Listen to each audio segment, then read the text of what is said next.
Hey guys, welcome to success Dilip. मैं दिलीप कुमार, स्वागत है आपका इस वीडियो में। तो दोस्तों, बहुत बड़ी अपडेट है आप सभी कैंडिडेट के लिए, जो कि निकल के आ रही है इसरो की तरफ से।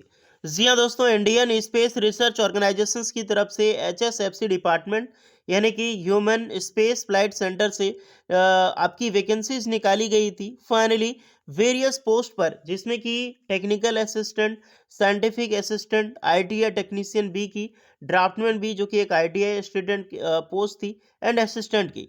इसकी एग्ज़ाम डेट आउट हो चुकी है। जी हाँ, जो आपने हाल ही में फॉर्म भरा था, फाइनली इसकी एग्ज़ाम डेट रिलीज़ हो चुकी है।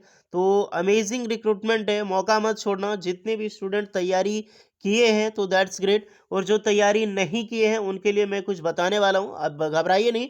अभी भी आपके पास टोटली मैं बात करूँ तो 1 महीना से ज़्यादा टाइम आपके पास बचा हुआ है। तो उस 1 महीने के अंदर में आपको कैसे पढ़नी है, क्या-क्या पढ़नी है, तैयारी आपको कैसे करनी है, रिविज़न्स वगैरह, मॉक टेस्ट, सारी चीज़ें मैं इस वीडियो में बताने वाला हूँ। तो वीडियोज़ को ध्यानपूर्वक देखिएगा, जितने भी आईटीआई डिप्लोमा डिग्री स्टूडेंट हैं। चलिए सबसे पहले देखते हैं नोटिफ़िकेशंस की ओर। तो ये ऑफ़िशियल वेबसाइट है डियर, और आप देख सकते हैं एचएसएफसी डिपार्टमेंट, और यहीं पर एक हाइलाइट रिक्रूटमेंट के हिसाब से जो वैकेंसीज़ निकाली गई थी, उसकी अपडेट आपको देखने को मिली। यहाँ पर आपको दिखाई दे रहा है computer based test for the post of scientific engineer SC, technical scientific assistant, technician B and draftman B for assistant, जो राजभाषा के लिए निकाली गई थी। In schedule 2 January 2025 Thursday. E admit का download link will be updated soon. So that is आपकी exam date release हो चुकी है, शेड्यूल आ चुका है 2 जनवरी को, ध्यान रखिएगा। 2 जनवरी 2025 में आपका एग्जाम्स होने वाला है। यानी कि अगर मैं बात करूं तो आपके पास 1 महीना से ज़्यादा टाइम है, और अप्रॉक्सीमेटली मान के चल सकते हो, ज़्यादा टाइम ये नहीं कि ज़्यादा, बहुत ज़्यादा 35 दिन का टाइम आपको मिला है तैयारी करने के लिए, एंड डिफरेंट डिफरेंट सेक्टर में। हालांकि अगर आपने पहले तैयारी किया है, कोई टेक्निकल पढ़ी है, आपका ट्रेड से रिलेटेड नॉलेज है, आपने प्रैक्टिकल पढ़ ली टोटली, आपका जो जैसे इलेक्ट्रिशियंस, फिटर, मैकेनिकल आपका जो ट्रेड है, तो टेंशन लेने की बात नहीं है। आप आराम से एग्जाम्स में बैठ सकते हैं, और अच्छी तैयारी अगर आपका है तो वन स्टेप में आप एग्जाम्स क्वालिफाई कर सकते हैं। चलिए हम बात करते हैं कि आपको पढ़ना क्या चाहिए और कैसे आपको तैयारी करनी है।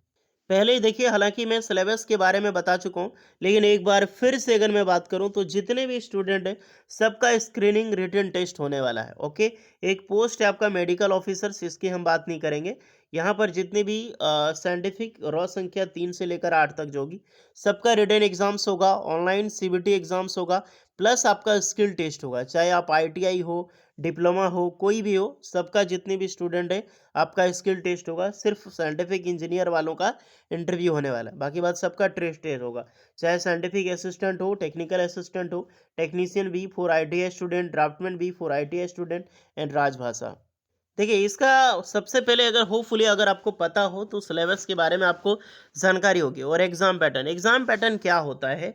जितने भी टेक्नीशियन भी या फिर ड्राफ्टमैन भी फॉर आईटीआई स्टूडेंट, और जो टेक्निकल या फिर साइंटिफिक असिस्टेंट यानी डिप्लोमा स्टूडेंट, देखिए इसमें 90 मिनट आपको टाइम मिलता है, जिसके लिए 80 क्वेश्चन आपको पूछा जाता है। और इसमें जो 80 क्वेश्चन होता है, मोस्टली जो क्वेश्चन होगा वो सिर्फ और सिर्फ आपका ट्रेड से रिलेटेड होता है, आपका ब्रांच से रिलेटेड होता है। एक्स्ट्रा इसमें लन फन कोई भी क्वेश्चन इसमें नहीं पूछी जाती है। एमसीक्यू टाइप ही का आपका जो इसमें क्वेश्चन होने वाला है, और अगर आप एक गलत उत्तर करते हैं तो 1/3 आपकी कटौती कर ली जाएगी। केवल योग्यता प्राप्ति यानी कि 100 अंकों के लिए आयोजित की जाएगी। इसमें जो स्किल टेस्ट होता है, ये आपका सिर्फ क्वालिफाइंग नेचर का होता है। जो आपका ट्रेड टेस्ट होगा ना, प्रैक्टिकल टेस्ट, सिर्फ क्वालिफाइंग नेचर का। लेकिन जितने भी स्टूडेंट हैं, ध्यान रखा, मैं चेतावनी दे रहा हूँ, अगर आप एग्ज़ाम्स के लिए तैयारी कर रहे हैं, साथ में आप प्रैक्टिकल के लिए भी तैयारी करें, क्योंकि ट्रेड से रिलेटेड ही क्वेश्चन पूछा जाता है। तो जैसे कि जॉब्स का नाम हो गया, या फिर कोई इक्विपमेंट्स है, कोई गुड्स है, उसका नाम क्या है, यानी इलेक्ट्रिशियन हो, फिटर हो, सारी चीज़ें नाम मेंशन होता है। साइनिंग चीज़ें हैं, ये सब सारी चीज़ें पूछी जाती है। तो जिसमें से 100 मार्क्स का होता है क्वालिफाइंग नेचर का। इनमें क्वालिफाइंग मतलब 35 प्लस मार्क्स आप लाते हो तो आप आराम से क्वालिफाई कर जाओगे, और स्किल टेस्ट आपका यही होता है मेन। और याद रखना, इसरो का स्किल टेस्ट टफ होता है, इजी नहीं होता है। तो उसके लिए थोड़ा सा आपको देखनी होगी प्रीवियस मेंस।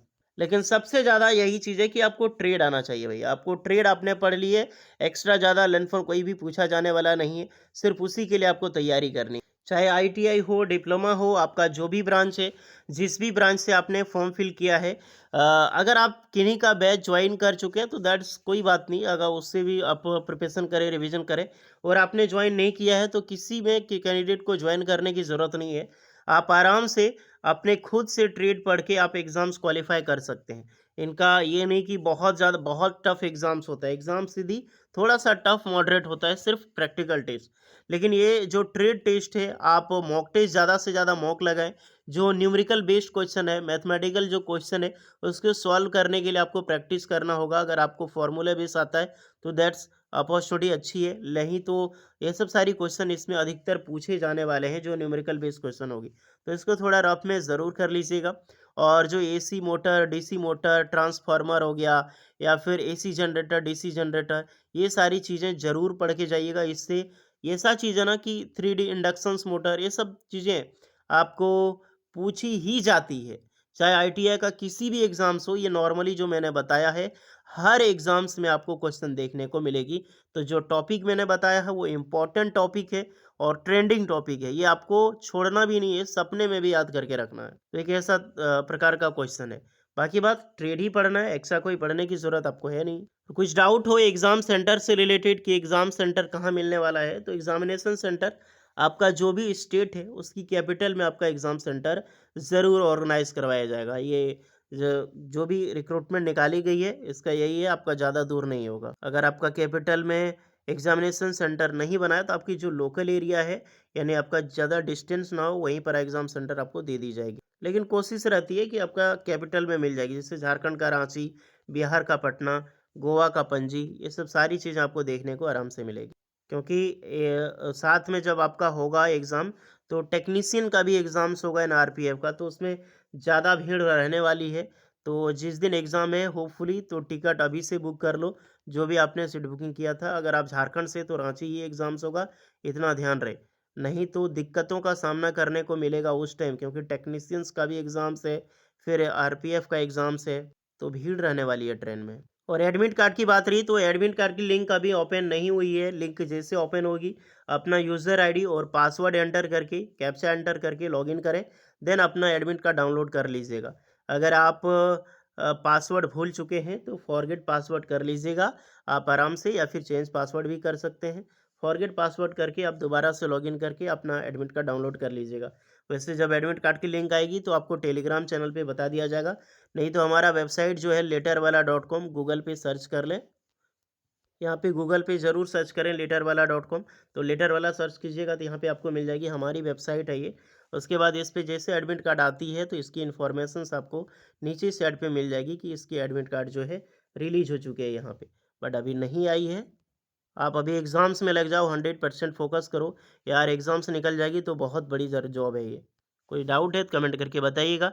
वीडियो इस पे लगी हो so please like share and subscribe करें। मिलते हैं नेक्स्ट वीडियो में, तब तक के लिए जय हिंद।